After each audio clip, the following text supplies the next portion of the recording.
Hello traders, welcome to the fourth module of the Advanced Technical Analysis course, Chart Analysis. And in this lesson we're going to teach you all about volume spread analysis and how to use volume to get a better entries and how to follow smart money using it. Now let's get started. First of all, what is smart money? When we talk about smart money, we are talking about professional money, like big hedge funds and big institutions. And in order to be truly profitable as an independent trader, you must know where these players place themselves and where their orders are. And this is important because if you don't know this, you might get trapped trying to trade against them. And let's face it, guys, your trading account is not nearly as big as a hedge fund's trading account. So you want to follow what these big institutions are doing. Okay, and to follow what these institutions are doing, we're going to use what we call the volume spread analysis, or VSA. And what is VSA? It's the study of the supply and demand in the market and how these forces manipulate price. And I know manipulation has a negative connotation, but in this case it doesn't. It just means that how supply and demand actually take each other out so they can make price either move up or down. And you already understand that a correction occurs because one of these forces has swept the other. Let's take an example of a downtrend. Let's say that we have arrived at a small or not as important area of support where you will find uh, some demand. Okay, if the trade or the trend is strong enough, all the supply will clear this demand and price will start to move lower, thus breaking with this area of support. And this is what we're going to study with the VSA. But the true importance is to understand the cycle of a directional move and where to look for entries and what areas to avoid trading. Now, there are four phases in a directional move cycle. The first phase is the accumulation, and here is where the smart money jumps in and starts buying. And in most of the cases, you will not know about this because when the big hedge funds and big institutions start buying, they don't communicate it openly on the wires. You will only notice this when the volume starts to accumulate and price starts to build up. The second phase is the markup. Here's where big institutions are sweeping the supply and price starts to rise. Then the third phase is the distribution phase. After the price starts to rise, the general public realizes that these big players bought lower, so they think it's a good investment and they want in. And what happens in distribution? In the distribution phase, these institutions are already at their target areas, so they want to start unloading their shares, for example.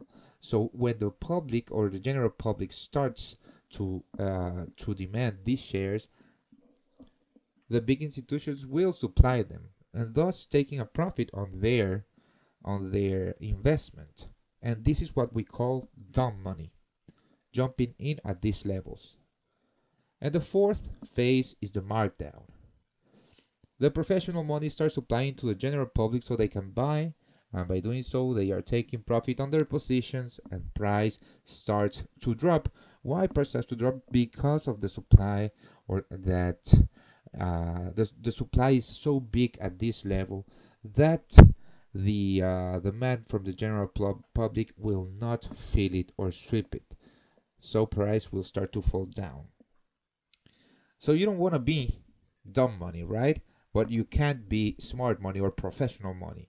What you can do is follow these four phases to understand. You follow these four phases along volume to understand where to buy an asset. Now let's get a more visual description of what the four phases are. We start with a period of accumulation. Here you have no idea what the hedge funds and big institutions are doing. And to tell you the truth, the stocks are not in anyone's radar at the moment. So the big players are accumulating stock, right? Then price shoots up, and this is what we call the markup. And when price shoots up, all the or the general public starts to see this, and the stock starts to pop in everybody's radar, and everybody wants in. Some people might actually or breakout traders, professional breakout traders might get in on this first up move, but most of the general public will not. And because actually these moves occur in quite a big or very rapid manner. So when the general public starts to see that price starts to consolidate a little bit, they start to jump in. And here is where the big institutions that bought down here start supplying into the market. So the dumb money can buy here, but the supply is so strong, is so big, that the demand of the general public cannot break through it, and price shoots down. This is what we call the markdown. And of course, there's the dumb money is always a loser in this case and in any case. And of course, after the markdown, we have another period of accumulation, and this is what we call buying the dip. Okay, this is what we call the second smart money. Okay, you see the accumulation. If you could not break the or trade the breakout, you don't buy at the top of the move. You wait for the markdown, and you start buying from the dumb money that bought here and wants to sell. Okay, so here's what happens.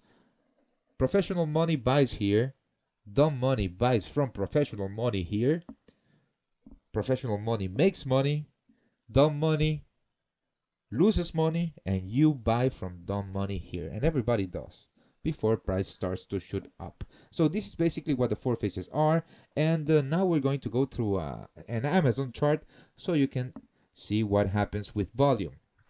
Okay, this is the daily Amazon chart, and back in September 2013, we were in a nice up move. Well, that started around the $270 per share price level, and as you can see here, we hit an area of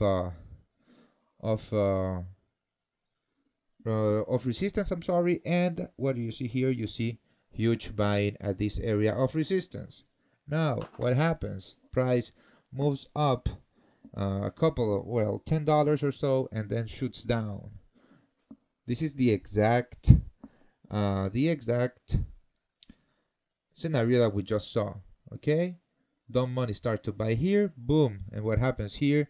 You get red candles, of course, red volume, and then you get those green candles where you start to buy. Okay, and as you can see here, we had a couple of days with huge gaps on them. I don't even know if it was because of earnings release or something. I don't have it in this chart, but as you can see here, we have huge buying here at the start of this day. Well, all throughout the day actually we have a huge green volume bar, almost 10 million shares. No, almost 10 million shares traded in Amazon, and so you can get a perspective.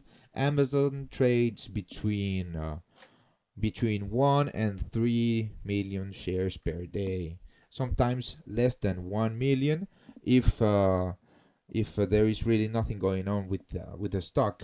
But this J, it traded actually almost 12 million. No, yeah, almost 12 million shares, which is 3 or 4 times more than usual, and price actually rejected this area, as you can see here. So if you were actually trying to get into Amazon, you will wait for a small dip, maybe to a previous area of supply, so you can actually jump in, which in this case worked. And this is how you read this is how you actually use the VSA and with the volume chart to see if you are actually in distribution or in accumulation zones.